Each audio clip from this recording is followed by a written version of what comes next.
It's your girl, Michelle D.I., Mrs. Divine Intervention herself.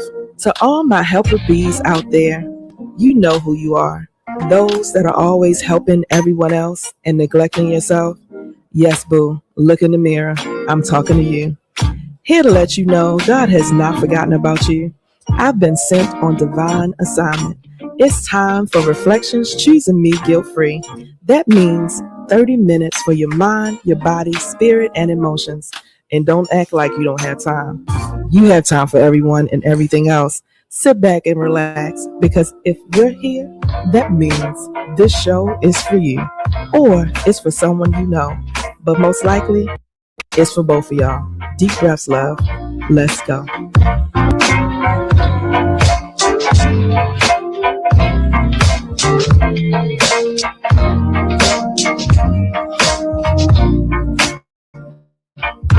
It's your girl, Michelle D.I., Mrs. Divine Intervention herself. To all my helper bees out there, you know who you are. Those that are always helping everyone else and neglecting yourself. Yes, boo, look in the mirror. I'm talking to you. Here to let you know God has not forgotten about you. I've been sent on divine assignment. It's time for reflections, choosing me guilt free. That means 30 minutes for your mind, your body, spirit, and emotions. And don't act like you don't have time. You have time for everyone and everything else. Sit back and relax because if you're here, that means this show is for you or it's for someone you know. But most likely, it's for both of y'all. Deep breaths, love. Let's go.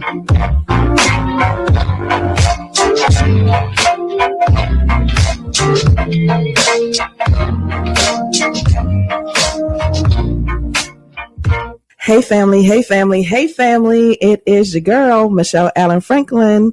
Yes, honey, Mrs. Michelle D.I. Why? You know, boo, for divine intervention, because there are no coincidences in this world. Only God's divine intervention in our lives. And Mrs. Community Builder, why? You know your girl gonna give you the good information, boo. The things you need for your mind, your body, your spirit, and your emotions. And family, y'all know if y'all hearing my voice. I'm live in the studio and it's Monday. Yes, it is Monday, February the 9th. To turn and look at the calendar. February the 9th. Yes. Yeah, where's the time going? It's going. Look, it's going. I don't know if you ain't got yourself together. You better. You're so on this side of heaven, so you still have time, but you better get it together. Because time is moving on by. It's not waiting for anyone, honey. It is February. January is gone. It is February. It's so many things happening in February. February is Black History Month. Thank you, Lord, for that. Lord, acknowledgement. Black History Month. February is Cardiovascular Awareness Month. Cardiovascular Awareness Month. And this year, February, we're going to start voting, right? In a couple of weeks. Yes, we're going to start voting. This is the year for to decide who we want to represent us. So yes, we're going to have to get it together and not live in fear. We've been doing, and we're going to be talking about fear all this month and how it relates just to your day to day. And voting and fear kind of have gone hand in hand, has it not? Looking back over just the history, and right now I'm helping, working on our Black History program. And last week I was with Yolanda. Oh, I can't think of her name. I'm so terrible with names. I can't think of her last name, but I was with one of the ladies that's running for U.S. Congress. That's terrible. I can't remember her name. Blame it on my heart. Blame it on my mind, not my heart, please. But the point is was out there signing people up the last day to register to vote last week. And it was a blessing to be outside. One of the things, and I'm segueing into fear. So stay with me. I'm going somewhere with this. But and how it kind of plays a role um, I really didn't want to get involved. I really didn't want to get involved. There's so much ignorance and so many things that are going on, family. And I'm gonna tell you what, I really just didn't want to get involved. And that was fear. That was fear residing in my spirit, not wanting to get involved because I understand and I know how important it is to utilize our voice, to be seen, to stand up when things are, when you know something is wrong, right? And to do the things that are within your control to do, right? And to play our part, right? It's such a big, overwhelming issue and issues that are going on in our country today that it does feel overwhelming at times, right? And then you kind of feel like, oh, right? Just to be completely honest, like who else is feeling that way? I know it's not just me, right? You feel like, oh, but your girl has a podcast and did this podcast and just talking and, coming back to myself and realizing how important it is. And also feeling like when Vice President Kamala Harris ran, I thought at that period of time, Lord, do I say something? Do I get involved? Do I not? And I did not get involved. And I regret that, right? I regret that. And a lot of that was fear as well. And so I'm like, you know what? We can't live. God has not given us a spirit of fear, right? And so we just can't. We have to shift. I had to shift. I pray that you shift if you're feeling that same way, to know and understand how important it is. So early voting is February the 17th through February the 27th. And then if you don't do that, the voting day is March the 3rd. But February again has so many important things that are happening. We are doing our segue. We're talking about fear all this month because, again, just knowing how fear resides in your body. I did not know fear was running my life for so long. And it doesn't just run, one aspect of your life, it runs multiple aspects of your life. And if you don't acknowledge it or understand, why are you making the decisions that you're making? Why are you doing the things that you're doing? Why are you responding that way? A lot of times fear is the culprit and you don't even know because it's so embedded in your subconscious mind. So today we're talking about fear, how it resides in the body as anxiety, just the Black experience, and how it affects our heart. Because it is cardiovascular awareness month, so we gotta touch on that a little bit, because fear isn't just an emotional, right? It's just not just an emotional response. Anxiety isn't just a mental thing, right? So for many Black Americans, for many Black people, fear has been inherited, right? You watching how your mom, your dad, your cousins, the people you love, different experiences, it's inherited, it's learned, and it can be biologically embedded. And your heart has been paying the price. So we're going to talk about it. So we're talking about how does fear reside in the body? Because February is Black History Month and Heart Health Month. Not a coincidence. God is amazing on that, right? But fear activates the sympathetic nervous system. That's our fight or flight, right? That's our fight or flight system. So think about this. If you're always afraid, your fight or flight is supposed to be for a means of protection, right? We talked about this before. The fight or flight is supposed to be just a means of protection. You get that boost of adrenaline. You're running. You need to get somewhere out of harm's way very quickly. And then it comes back down, right, to normal. But if you're always afraid, if you're always like having chronic anxiety, those cortisol levels, chronic cortisol and adrenaline that is just remains in your system over time. Why do you have high blood pressure? It's a contributing factor.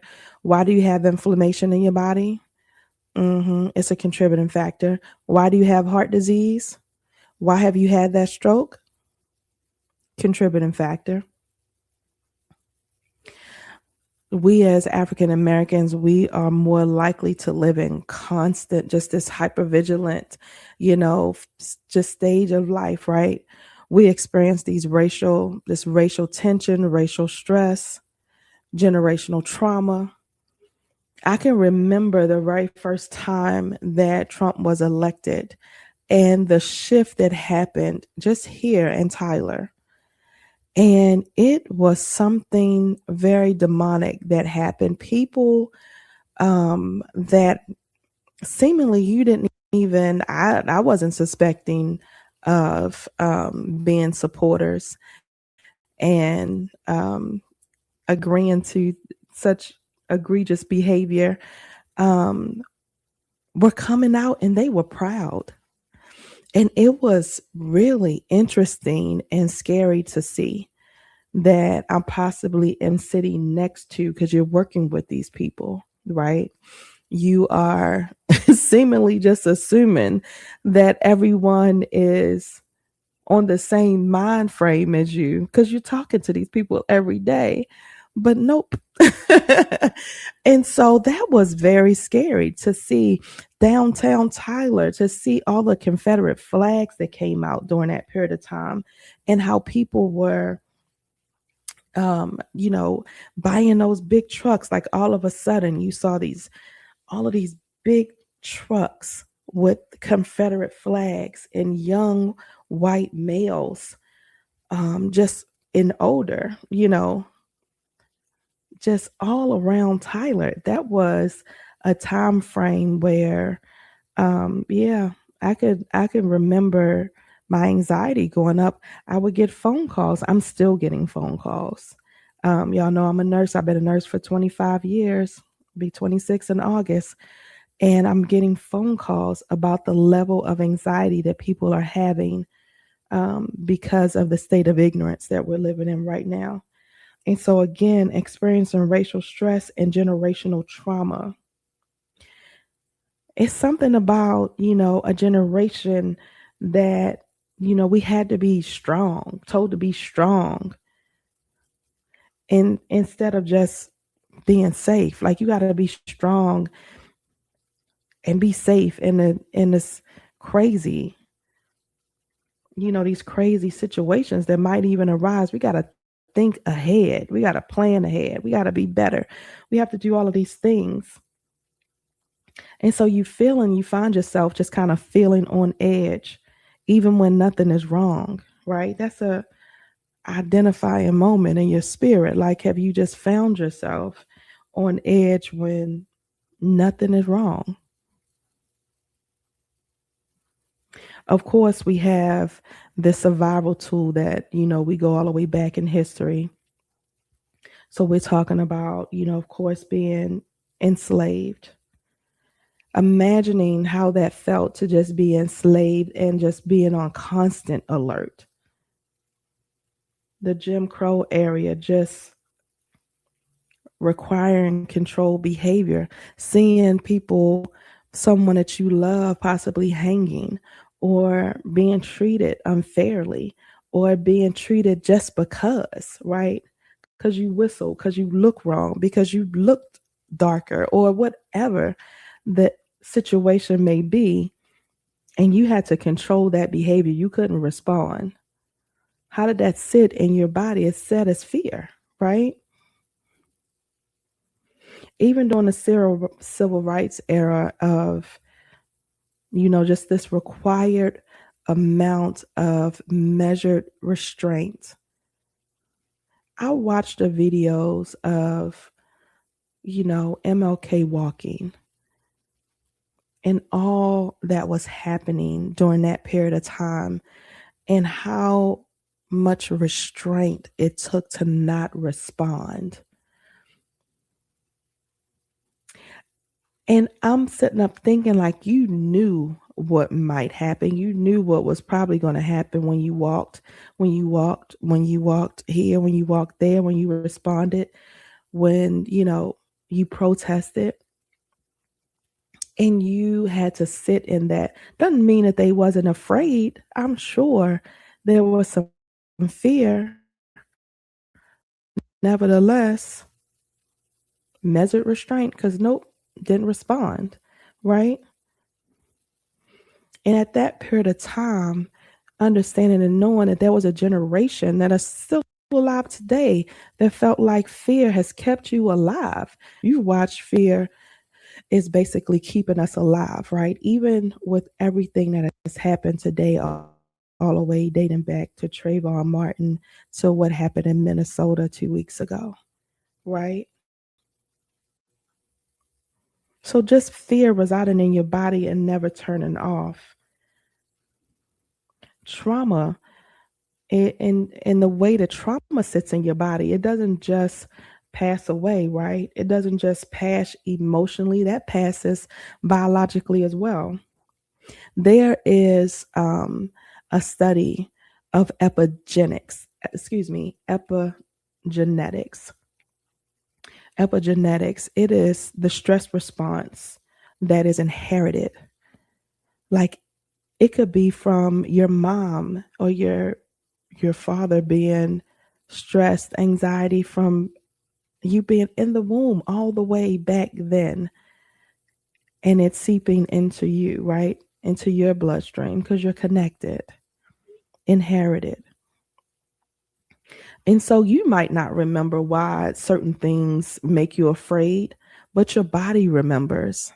There's a beautiful book, I talk about it all the time, called The Body Keeps the Score. It is a very hard read, but it is a worthy read.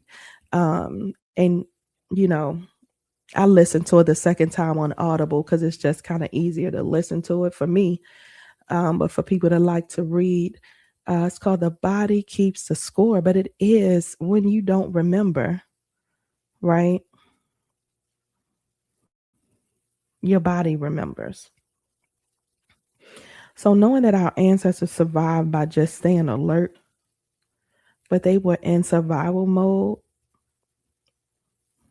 that in survival mode is never meant to be like a permanent place, right? It's supposed to, like I said, keep us for the moment. You run to safety and then, oh, okay, I'm safe now. But to feel like, nope, never safe. So, very important. I always do depression and anxiety screenings. My very first show on the radio last January, we did depression and anxiety screens. And I always say that it's very important for you to just know what your numbers are. So, I will caution you that if you are not aware where you are on the scale, right, or on the spectrum, do you have depression? Do you suffer from anxiety? How severe is it if you do? Do you need to be treated? Because your girl does not believe in coincidences. So if you're hearing this, I said it at the beginning. If you're hearing my voice, boo, it's probably for you. And I don't mean probably, I mean that it is. Look, it's for you. God is very strategic. Um, on YouTube, Reflections Choosing Me Guilt Free. That is Reflections, no space. Reflections with an S, capital CMGF, no space. CMGF, Choosing Me Guilt Free at YouTube. And go over to the podcast tab, We on the Radio. That is the name of it, We on the Radio. All 40 shows from last year are downloaded there. Again, it's the very first show where we did depression and anxiety screening. You know, it never hurts to know where you are, and you should do it every 6 months or so to just check in with yourself and see where you are. Y'all know this is very important to me because I suffered for 2 years. And by the time that I finally went and just was suffering in silence, and I finally couldn't take it anymore, and I was literally having 7, 8 panic attacks on my way to work. I've told this story before, but this is why this is so important to me because I did not know. I was doing what we all do, going and being and doing. Oh, I don't have time to do that. I'm taking care of everyone else, but I was not taking care of myself. So I surely wasn't acknowledging, even though I wasn't sleeping at night, even though, I was taking great pictures.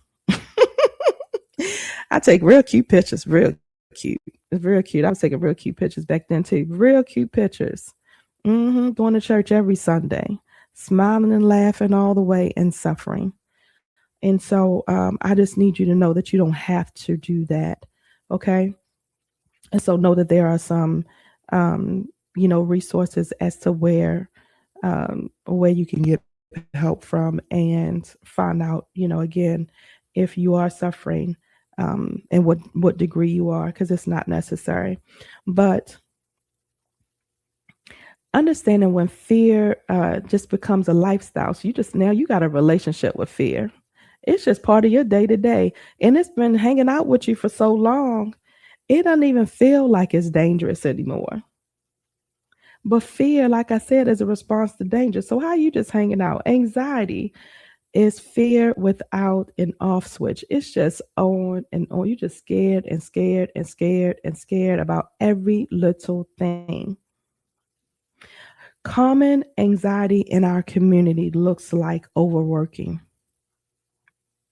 hmm Yeah, overworking, overachieving, hmm people pleasing, perfectionism, in silence instead of expression. Yeah, yeah, yep. You want me to say it again? Okay, let me say it again. One more time for the people back. Common anxiety symptoms, signs in the Black community is overworking. You avoiding something. What you avoiding? Overachieving. You just got to feel like you got to prove yourself and do all of the people pleasing, perfectionism, and silence instead of expression. I have done all of the above. I have been all of the above in my adult life for years. What about you, boo? hmm And what response does that have to your heart? Is what I need you to understand. Elevated heart rate. You're not even doing nothing. You're not walking. You're not moving around. No exercising. But your heart is racing. It's called tachycardia. Your heart is rate is elevated, and you're not doing anything. I get these calls at night when people are up in the middle of the night because they don't woke up out of their sleep with heart palpitations, high blood pressure, even while you're relaxing. Nothing's going on, and your blood pressure's up. Chest tightness. I said palpitations, and then just the emotional suppression. Somebody say something you don't like, whatever, and you don't say a word. The lack of communication, but it's residing in your body. Not being able to relax, even when you're supposed to be on vacation or you're supposed to be resting, nothing is going on, but your body still going, still moving.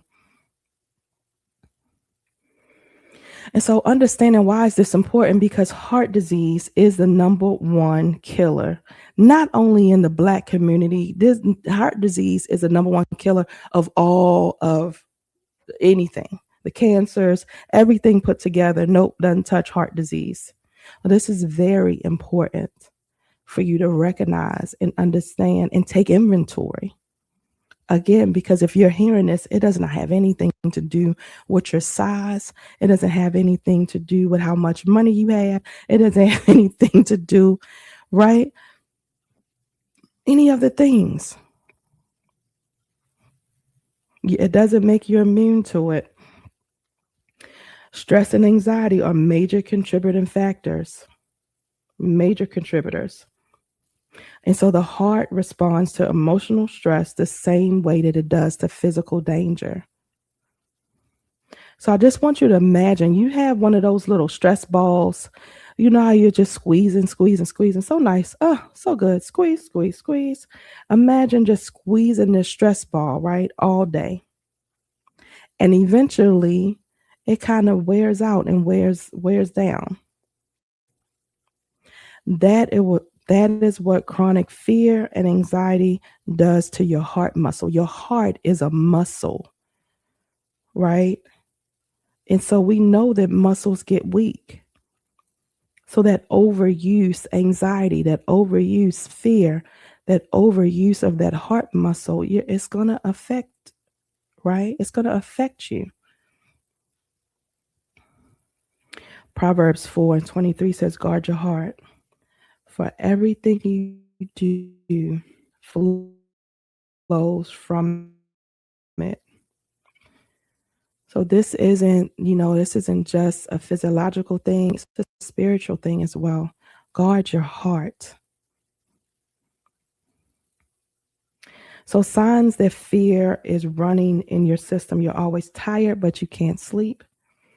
Racing thoughts. You might have chest tightness. Sometimes your jaw might be tight. You may have headaches, digestive issues. Your stomach is always bothering you. Short temper or emotional numbness. The emotional numbness is, oh my goodness. If you're there, you really, you really have to pay attention and get some help, right? I've talked about this before, understanding that this does not mean that you're broken. It doesn't mean that you can't be fixed. It is your body's way of protecting you, right? God is amazing in making all of these natural ways of our body trying to protect us. But the nervous system doesn't need to be on all the time.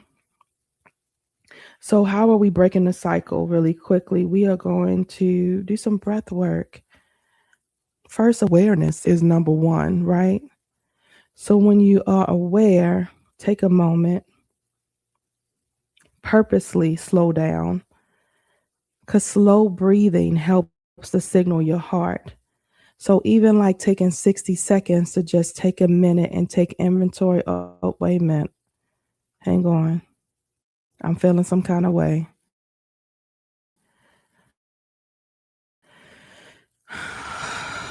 Slow deep breaths. Just a minute will make a tremendous difference. Of course, if you can do it longer, then do that. But giving yourself permission to rest, that's like this, just not optional to just stop and pause. If you're going and going and going, I call it going and being and doing all the time, right?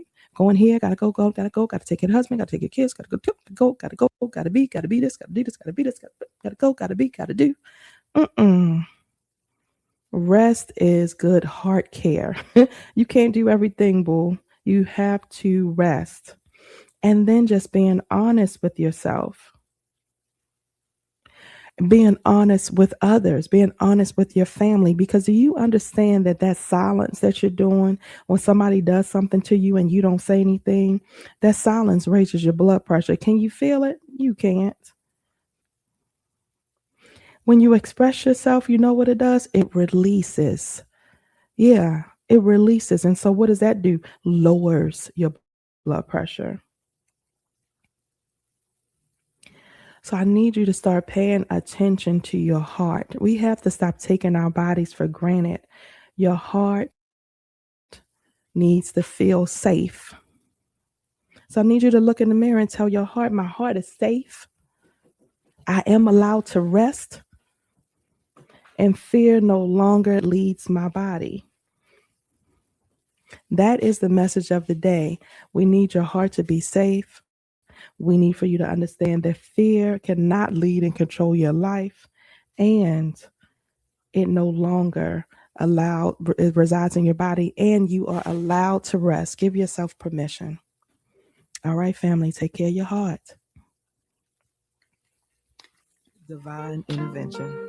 Thank you for tuning in to Reflections Choosing Me Guilt Free with your girl, Miss Michelle Di. Every week, we will have the uncomfortable but necessary conversations as it relates to your mind, your body, your spirit, and emotions. You suffered long enough. It's time to break free. So join me every Monday at 1 p.m. right here on KGLD Radio, where you can fill your spirit with gospel all day long. See you next week.